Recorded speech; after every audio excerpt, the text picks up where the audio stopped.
कि जो विकास 10 साल के अंदर हुआ वो शायद पिछले 50 साल के अंदर नहीं हुआ। बिजली, पानी, सड़क, शिक्षा और स्वास्थ्य। भाखड़ा कनाल कजौली वाटर वर्क से 25 किलोमीटर लंबी पाइपलाइन डलवा करके 18 क्यूसेक पानी हम पंचकूला के अंदर लेकर के आए हैं।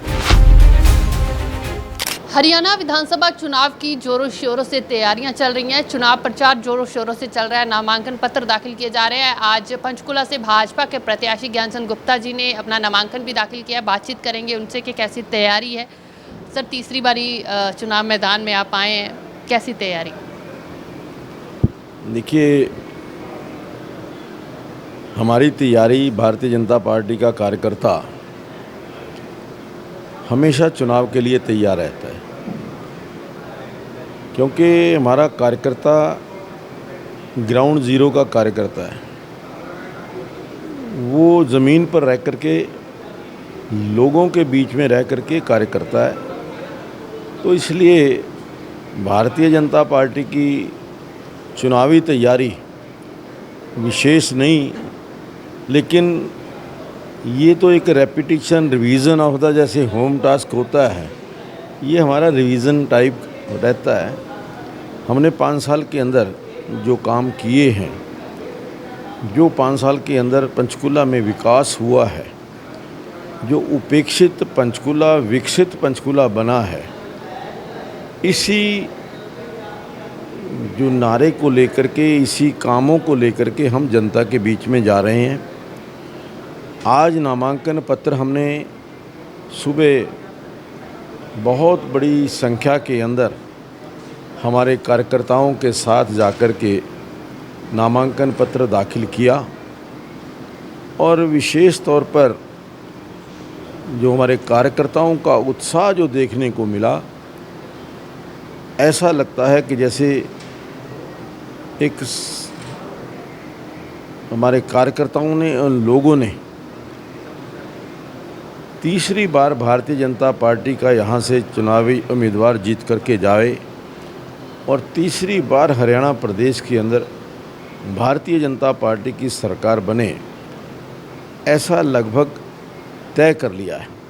और आज का जो नामांकन पत्र दाखिल करने का जो हमारा रोड शो था, जिस प्रकार से कार्यकर्ताओं में, लोगों में उत्साह था, ये इस बात को बहुत ही ज़्यादा पुख्ता करता है। 10 साल की सरकार रही है सत्ता में, एंटी इनकम्बेंसी को कैसे देखते हैं? देखिए, जहाँ तक पंचकूला की बात है, यहाँ एंटी इनकम्बेंसी की बजाय प्रो इनकम्बेंसी है। हमारे 10 साल के कामों को लेकर के लोगों ने एक राय बना ली है कि जो विकास 10 साल के अंदर हुआ वो शायद पिछले 50 साल के अंदर नहीं हुआ। आज लोग कंपेयर करते हैं 10 साल बनाम 48 या 50 साल जो पीछे। 10 साल के काम उन 50 सालों के ऊपर भारी पड़ते हैं जो हमने 10 साल के अंदर कराए हैं। देखिए, 5 चीज़ें किसी भी विकसित शहर के लिए बड़ी ज़रूरी होती हैं: बिजली, पानी, सड़क, शिक्षा और स्वास्थ्य। ये 5 चीज़ें जो हैं किसी भी आम इंसान के लिए बहुत आवश्यक है। तो इन 5 क्षेत्रों के अंदर, 5 विषयों के ऊपर जो हमने 5-10 साल में काम किया है, वो मैं आपको बताना चाहता हूँ कि 2014 से पहले बिजली जो है वो 6 घंटे से 8 घंटे आती थी। दिन में 8-8, 10-10 कट लगते थे। आज पंचकूला के अंदर 24 घंटे बिजली, चाहे वो शहर है चाहे वो गांव है, बिना किसी कट के आज लोगों को मिल रही है। इसलिए लोग उसको कंपेयर करते हैं 2014 से पहले का पंचकूला और 2014 से बाद का पंचकूला। इसी प्रकार से जो दूसरी मुख्य जो ज़रूरत रहती है वो रहती है पानी। पानी की दृष्टि से भी 2014 से पहले पंचकूला में भारी किल्लत थी। पानी की कमी थी। हमने पंचकूला के अंदर जो हमारा पंजाब से पानी आना था, जो लगभग 20 साल पहले आ जाना चाहिए था, लेकिन किसी भी पार्टी के जो कैंडिडेट, जो यहाँ से एमएलए था, विधायक था, यहाँ इवन यहाँ से डिप्टी सीएम भी रहे, किसी ने भी पानी की ज़रूरत को समझा नहीं, प्रयास नहीं किया। मैंने भाखड़ा कनाल कजौली वाटर वर्क से 25 किलोमीटर लंबी पाइपलाइन डलवा करके 18 क्यूसेक पानी हम पंचकूला के अंदर लेकर के आए हैं। इन्हीं 10 सालों के अंदर हमने पंचकूला में, चाहे वो शहर है चाहे वो गांव है, 50 नए ट्यूबवेल लगवाए, जिससे हमने लोगों की पानी की प्यास को बुझाया है। तीसरा जो है वो है सड़कें। सड़कों के ऊपर, चाहे वो गांव है चाहे वो पंचकूला शहर है, दूसरी बार, पहली बार कारपेटिंग हुई, सड़कें बनी 2016 के अंदर। अब दूसरी बार 2023 के अंदर पंचकूला की सारी सड़कें दोबारा हमने रिकारपेट की है। अब तीसरी बार कारपेट करने जा रहे हैं, और वो जो मुख्य सड़कें हैं, अब पंचकूला मेट्रोपॉलिटन डेवलपमेंट अथॉरिटी वो करने जा रही है। और मैं ये सकता हूँ कि सड़कों के ऊपर कम से कम 200 करोड़ रुपया पंचकूला शहर के अंदर और लगभग 100 करोड़ रुपया पंचकूला के गांवों के अंदर, ये सड़कों के ऊपर हमने खर्च किया है और सारी की सारी सड़कों को ठीक करवाया है। सड़कों की एक मैं बात और ज़रूर बताना चाहूँगा, क्योंकि 2014 से पहले का पंचकूला से लेकर यमुनानगर तक 4 लेनिंग ऑफ रोड 2005 से पेंडिंग था। 2014 तक चौधरी भूपेंद्र सिंह हुड्डा मुख्यमंत्री रहे, लोगों को बेवकूफ़ बनाने का, मूर्ख बनाने का प्रयास किया। 2005 में भी कहा कि हम 4 लेनिंग कर रहे हैं, सड़क बना रहे हैं। 2013 के अंदर भी कहा, लेकिन वो सड़क जो हमने बनाई वो हमने बनाई। 2015 के अंदर शुरू हुई, 2017 के अंदर लगभग 1150 करोड़ रुपए की लागत से वो सड़क बन कर के तैयार हुई, और उस सड़क के बनने से पंचकूला की तस्वीर बदली है, पंचकूला की तकदीर बदली है। और चौथी जो चीज़ मैं विशेष कहता हूँ वो रहती है शिक्षा। किसी भी शहर की डेवलपमेंट के लिए, किसी भी शहर के स्तर को ऊंचा उठाने के लिए, अगर वहाँ का युवा शिक्षित है तो निश्चित तौर पर वो शहर, वो प्रदेश, वो देश आगे बढ़ेगा। मैंने ये प्रयास किया कि इन 10 सालों के अंदर हमने 6 नए संस्कृति public school, English medium school हमने अपग्रेड कराए। यहाँ पर 2014 से पहले ना ITI था, ना पॉलीटेक्निक कॉलेज था, ना यहाँ मल्टी स्किल सेंटर था, यहाँ ना इंजीनियरिंग कॉलेज था, ना मेडिकल कॉलेज था, ना ही यहाँ पर national institute of fashion technology था, ना ही यहाँ संस्कृत कॉलेज था, ना ही यहाँ पर नेशनल इंस्टीट्यूट ऑफ आयुर्वेदा। तो ये जो 8 बड़े काम शिक्षा की दृष्टि से, ITI आज हमने कनौली गांव के अंदर ITI की स्थापना, आज पिछले 2 साल से क्लासेस शुरू हो चुकी हैं। यहाँ सेक्टर 26 के अंदर पॉलीटेक्निक कम मल्टी स्किल सेंटर लगभग 30-35 करोड़ रुपए की लागत से बनकर के तैयार है। 4 साल से उसके अंदर क्लासेस लग रही हैं। इसी प्रकार से engineering college, government engineering college Panchkula के अंदर, उसकी भी क्लासेस 2 साल पहले शुरू हुई। 5 नए कोर्सेज आज इंजीनियरिंग कॉलेज के अंदर हो रहे हैं, और पंचकूला की बिल्डिंग, गवर्नमेंट इंजीनियरिंग कॉलेज की बिल्डिंग लगभग 150 करोड़ रुपए की लागत से उसका शिलान्यास आदरणीय मुख्यमंत्री जी ने किया है, और जो जल्दी बन करके तैयार हो जाएगी। तो इस प्रकार से जो शिक्षा 2014 से पहले और 2014 के बाद आप कंपेयर कीजिए कि कितना शिक्षा के स्तर में फ़र्क आया है। अब लास्ट में कहूँगा जो बेसिक नेसेसिटी मैं कहता हूँ वो है स्वास्थ्य, हेल्थ। किसी भी शहर को अच्छा बनाने के लिए वहाँ के लोगों की सेहत अच्छी होनी ज़रूरी है। वहाँ पर उनको स्वास्थ्य अच्छा मिले, मेडिकल फैसिलिटी अच्छी मिले। 2014 से पहले का पंचकूला ओनली 100 बेड का civil hospital and without any facility. आज 2024 का जो हमारा सिविल हॉस्पिटल है with all amenities facilities, MRI, CT scan, dialysis, cath lab, blood bank, blood, सभी जो एक हॉस्पिटल के अंदर सुविधाएं चाहिए उससे लेस अब वो 100 बेड का हॉस्पिटल 500 बेड का हॉस्पिटल बना। और इसके साथ साथ स्पेशल जो मदर चाइल्ड हॉस्पिटल वो यहाँ पर हम लेकर के आए हैं। 200 बेड का मदर चाइल्ड हॉस्पिटल आज पंचकूला के अंदर बना है। आज चाहे वो सेक्टर 26 है, वहाँ पर 26 सेक्टर के अंदर जो अर्बन पोर्ली क्लिनिक, वहाँ पर हम जल्दी ही 50 बेड का हॉस्पिटल बनने वाला है। इसी प्रकार से बरवाला गांव के अंदर PHC, रत्तेवाली के अंदर अर्बन क्लिनिक सेंटर, सेक्टर 16 के अंदर हमारा CHC, को गांव कोट के अंदर CHC, ये सारी जो है हमने इन पिछले 10 साल के अंदर शुरू की है। तो ये बेसिक 5 अमेनिटीज़ मैंने कहा।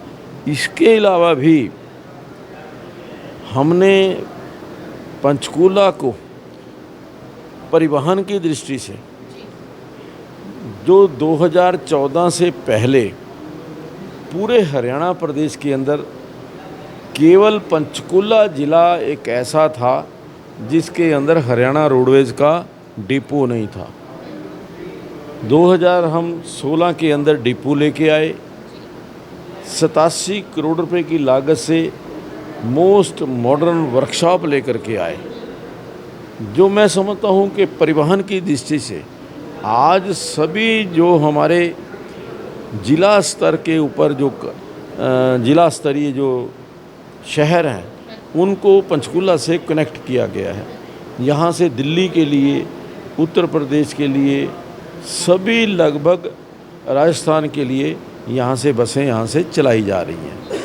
इसके अलावा जो हमने पंचकूला के अंदर विकास की दृष्टि से, चाहे वो स्पोर्ट्स को लीजिए,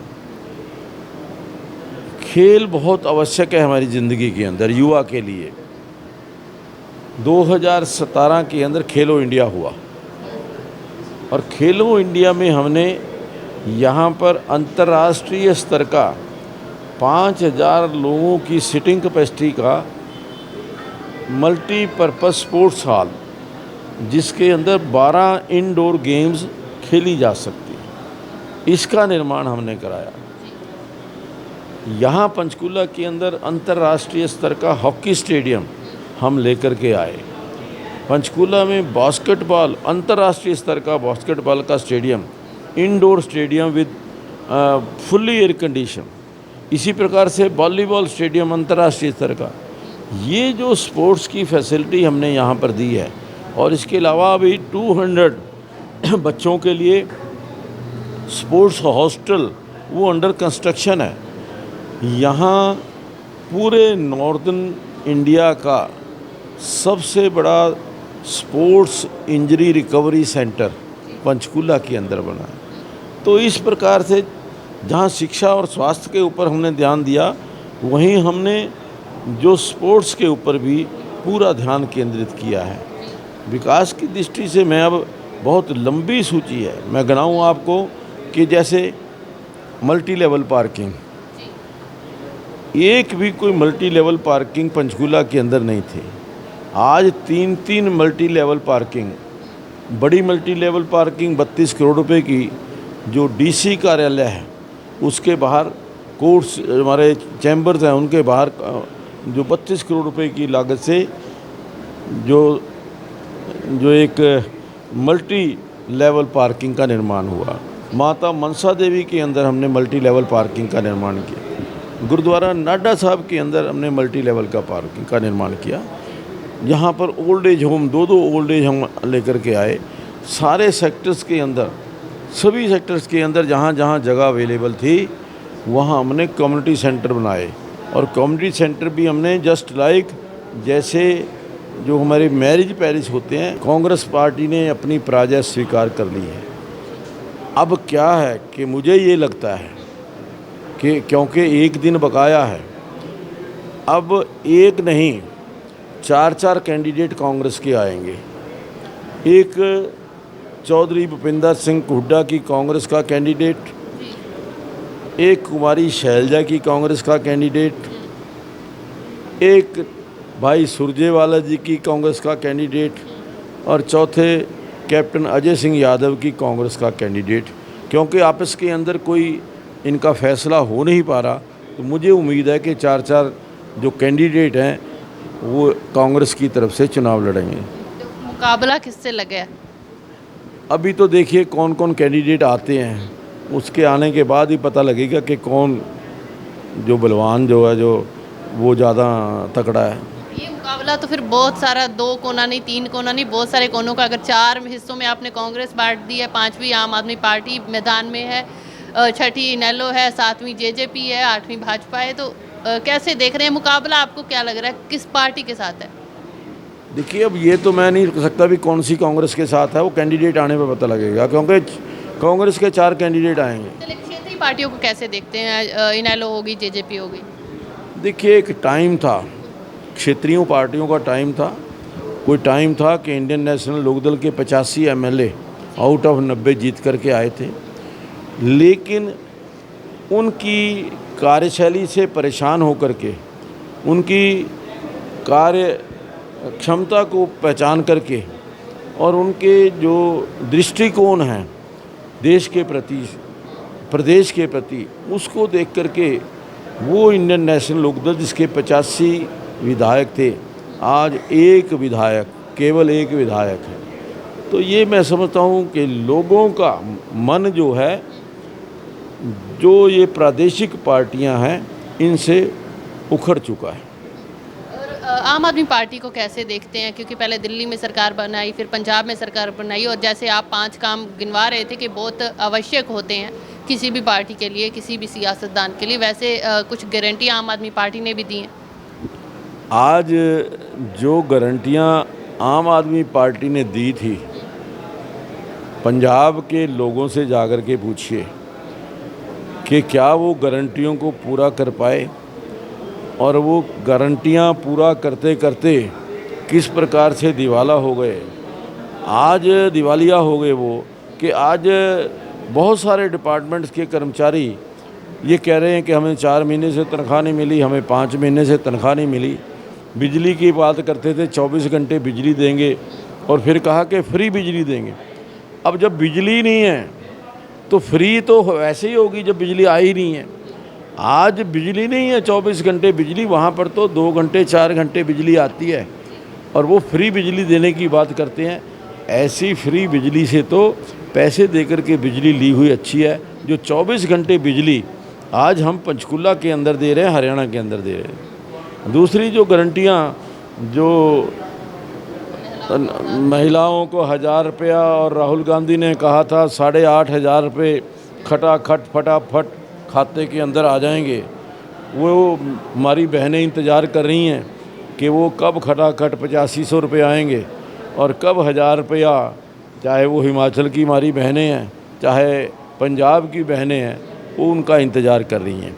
तो इसलिए अब आम जो लोग हैं, आम आदमी पार्टी का चरित्र और चेहरा पहचान चुके हैं। आम आदमी केवल झूठे वायदे करके सत्ता में तो एक बार आ गई, लेकिन लोगों को जो एक्सपीरियंस है पंजाब के अंदर, जिस प्रकार से अराजकता है, जिस प्रकार से वहाँ पर लॉ एंड ऑर्डर की सिचुएशन है, कोई भी व्यक्ति नहीं चाहता कि इस प्रकार की सिचुएशन हरियाणा प्रदेश के अंदर बने। तो तीसरी बार फिर से डबल इंजन की सरकार आना तय? निश्चित तौर पर तीसरी बार निश्चित तौर पर भारतीय जनता पार्टी की सरकार हरियाणा प्रदेश में बनने जा रही है। बहुत धन्यवाद। तो बिल्कुल ज्ञानचंद गुप्ता हमारे साथ थे, मौजूदा विधायक भी हैं और भाजपा के प्रत्याशी भी हैं पंचकुला से। उन्होंने एक लंबी चौड़ी लिस्ट बताई है अपने कार्यकाल के दौरान किए हुए कार्य की, तो वही लेकर अपना रिपोर्ट कार्ड जो है जनता के बीच में जा रहे हैं। खैर 8 तारीख को नतीजे सबके सामने आएंगे, फिर पता चलेगा कि आखिरकार जनता किस पे अपना भरोसा जो है वो जताती है। कैमरा पर्सन गगन के साथ शालू मिरोक, पंचकुला।